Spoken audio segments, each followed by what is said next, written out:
This is a story of how two souls found each other and chose to spend the rest of their lives together. Imogen was going about life as usual, until one day, something quiet but certain stirred within her. She felt that God had laid it on her heart to try something unexpected. So, with a sense of peace and purpose, she downloaded Tinder. Almost immediately, I saw a profile of a man named Kyle. He was extremely kind on the eye. Immediately, I swiped right.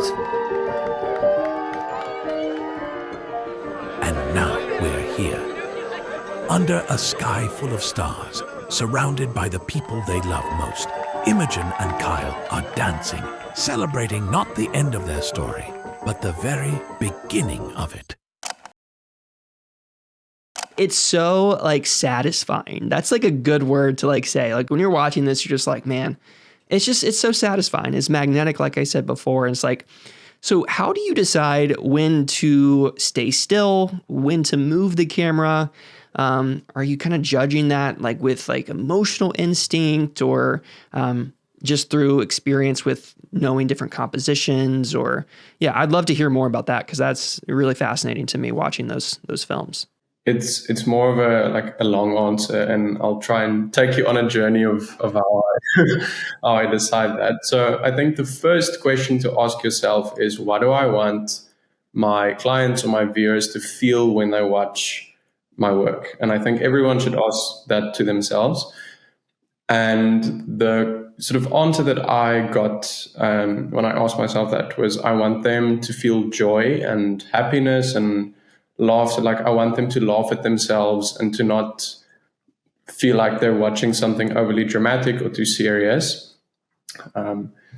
So I think once you've answered that question, you should sort of use that to reevaluate everything that you're doing. Literally everything from the technical side to how you're interacting with the couples, to how you're editing, how you're coloring. And I think sort of once I knew what I wanted my clients to feel, I started doing more research into filmmaking, how could I convey these emotions through filmmaking techniques. Sort of try and view myself as someone watching the film from the outside whilst I'm there on the day, which it sounds a bit confusing, but if, let's say, I'm filming a cocktail hour, so for those types of shots, I wouldn't necessarily move the camera at all, because I feel like the guests are standing still and the guests are sort of standing in one position, maybe looking around, but they're not running through crowds of people. It's mostly static. So then I would try to match that. And during the ceremony, the guests would be seated. They wouldn't be moving at all. So I use a lot of static tripod shots for the ceremony. But then when we get to the reception and when people start dancing, I think then I sort of try and match that as well. So then my movements are very dynamic. But it really depends on the feeling, because I would also film static shots of the sort of dance floor just to create to sort of set the scene. But I think, it's very heavily influenced by what the subjects are doing in that specific frame and how I want the viewer to feel. Because with static shots, it makes me feel calm and peaceful. And I think for many parts of the wedding day, that fits quite well. So like I said, the cocktail hour, those shots would be very static. And maybe the getting ready portion, especially the establishing shots and stuff like that. So it's just sort of a case of matching the feelings that I want to convey with the appropriate filmmaking technique. But it's definitely something that you get used to. So I don't necessarily think about these things anymore. It's just sort of, I know what I want and then I just do that. But it's definitely been a journey of trying different things and realizing that maybe in the edit, this specific shot would have been better if it was more dynamic or more static. So it's a process, but just to summarize, I think the most important part is just to know the feeling that you want your films to convey.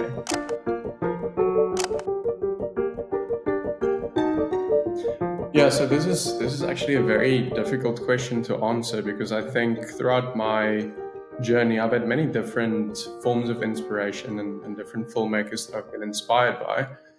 But I think whenever people see my work now, like 70% of my Instagram comments are just Wes Anderson, Wes Anderson. And it's actually quite funny because I've only seen one Wes Anderson film, and that was, I think, Fantastic Mr. Fox or something that wasn't even like filmed with real people. So it's very funny. But I think there are definitely a lot of similarities. I love using tripod shots and sort of whips and pans and static frames and wide shots. So I think there's definitely some inspiration coming from there.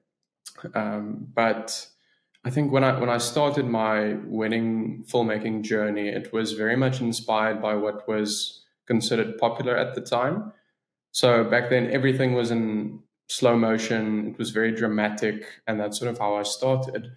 And then I think from there, I sort of progressed into a bit more of an emotional style. So I would always use like very sentimental piano style tracks. And just like to name an example, I think the soundtrack from Up, I think it's called Married Life. That's like the perfect example of what I would try to go for and sort of get that sentimental style.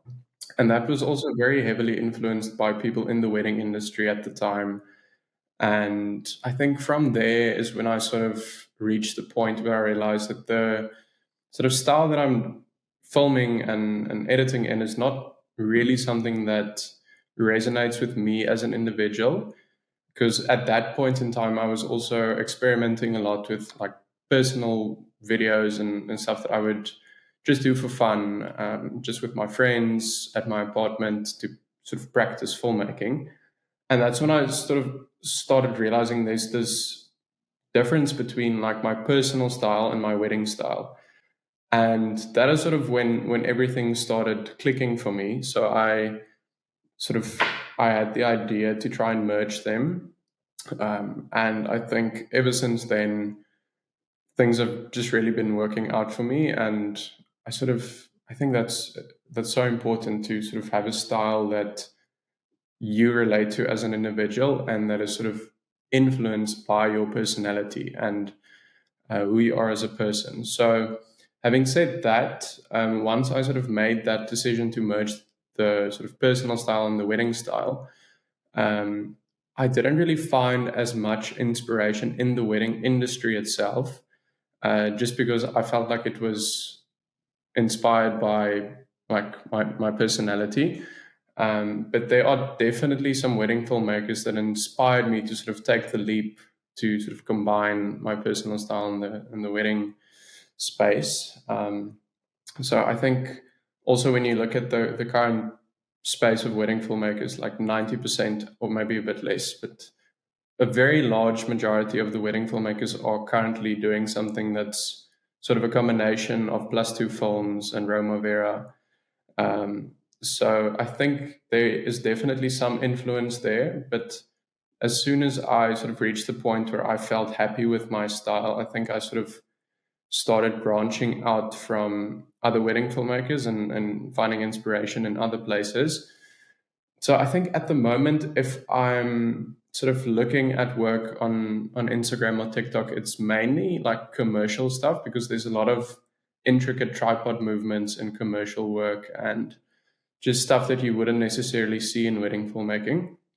So yeah, I think it's just to summarize, it's been a journey of finding inspiration from many different places, but I also think it's important to find inspiration from different sort of mediums, if I could put it like that. So I'm also very inspired by wedding photography and street photography, and I think that's sort of what also inspires my use of static shots because I really like the feelings that photographs convey, and I think that's sort of something that you can carry over into filmmaking with static shots.